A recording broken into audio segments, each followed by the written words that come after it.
Uma etapa bastante importante das nossas pesquisas e da construção da nossa pesquisa é a parte da justificativa, mas não é raro a gente encontrar justificativas que sejam teóricas demais. E discutir teoria não é o objetivo da justificativa de um trabalho acadêmico. Num trabalho acadêmico, você tem que mostrar para o seu avaliador que você acha relevante esse tema, qual a relevância desse tema, qual a importância desse tema. Você tem que convencer o seu leitor de que aquele tema vale a pena ser estudado. Hoje a gente fala então sobre justificativa e como construir uma boa justificativa para a sua pesquisa ou para o seu projeto de pesquisa. Bem, a justificativa ela serve então para a gente convencer o nosso leitor de que aquele tema vale a pena ser estudado, mas também o modo como eu escolhi falar sobre aquele tema vale a pena ser estudado. Então a gente tem que provar duas coisas até agora, que o nosso tema é importante e que o modo como eu estou escolhendo falar sobre esse tema é importante também. Tudo isso vai caber ali na minha justificativa.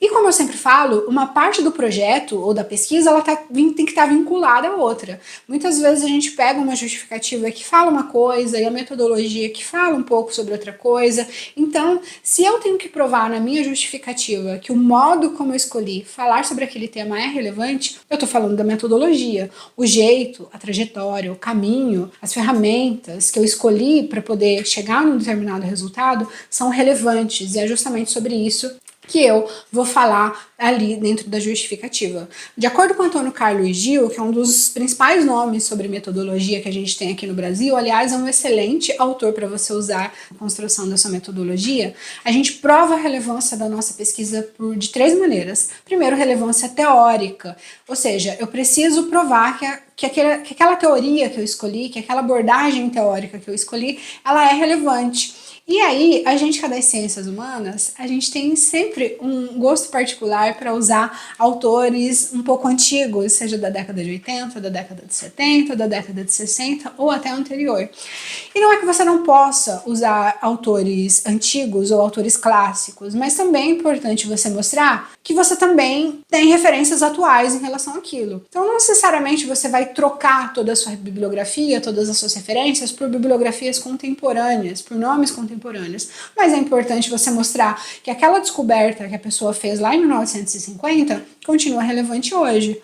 Então, você precisa mostrar que aquele conceito que foi criado lá em 1950 continua sendo discutido hoje e por quê. Então, isso é você mostrar a relevância teórica da sua pesquisa. Bom, eu vou usar esse corpo de autores aqui e é relevante por isso, vou usar esse corpo de autores aqui e é relevante por isso. Isso aqui é importante, esses conceitos, todos esses temas que eu estou tentando trazer, todos eles são relevantes e são relevantes. E aí eu estou construindo a justificativa teórica do meu trabalho. Eu estou provando que aquela teoria, que aquele corpo teórico que eu selecionei, ele tem importância e o modo como eu interliguei eles é importante também. Então, isso é a minha justificativa teórica. Segunda justificativa é a justificativa social. Então, toda pesquisa ela precisa servir para alguma coisa. Ela não serve só para pesquisa. Aliás, a pesquisa ela não serve só para ela mesma. Ela sempre tem que ter serventia, utilidade. Ela tem que ter um retorno para a sociedade, uma importância para a sociedade, né? Então, quando eu estou construindo ali a minha justificativa social, eu preciso me interrogar: para que essa pesquisa serve? O que ela poderia ajudar? Em que ela poderia ser útil? E aí eu estou construindo a minha justificativa social. Por último, a gente tem a justificativa pessoal. E a justificativa pessoal é onde você vai mostrar por que é que aquela pesquisa ela é importante para você. Eu sempre indico começar a justificativa pela justificativa pessoal, porque nisso você já consegue criar um vínculo com o seu leitor.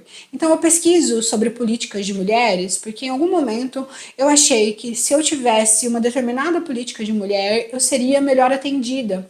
Pesquiso sobre infância porque eu acho que se quando eu fosse criança eu tivesse um determinado tipo de educação mais afetiva ou mais voltada para os interesses da criança, talvez eu tivesse um desenvolvimento diferente. Então quando eu consigo vincular aquilo que eu estou pesquisando com a minha história, eu consigo consigo fazer com que a minha pesquisa ela crie um vínculo comigo e talvez um vínculo com o próprio leitor. Eu indico a gente começar pelo vínculo pessoal, pela justificativa pessoal, aliás, e depois ir trazendo as outras justificativas. Numa pesquisa, eu preciso usar as 3 justificativas. Numa justificativa, eu preciso validar de 3 formas, ou seja, eu preciso usar os 3 tipos de justificativa, acadêmica, teórica, social e pessoal. Não necessariamente. Nem todo mundo usa, por exemplo, uma justificativa pessoal. Nem todo mundo quer ou gosta de fazer esse vínculo e tá tudo bem. Mas uma justificativa teórica ou acadêmica é fundamental. Uma justificativa social é muito importante também. Então, você usando 2 justificativas, aí você já consegue validar e já consegue convencer o seu leitor de que aquela sua pesquisa ela é importante, ela tem relevância. A gente viu então que a justificativa vai muito além de elencar uma série de conceitos teóricos e principalmente vai muito além de dizer que, bom, eu pesquiso isso porque eu gosto, seria o ideal. Todo mundo queria fazer pesquisa assim. Infelizmente, quem está escrevendo está sempre precisando provar alguma coisa e na justificativa não é diferente. Vou deixar aqui embaixo uma indicação de leitura sobre construção de justificativa e se tiver alguma dúvida, só manda mensagem. Até mais!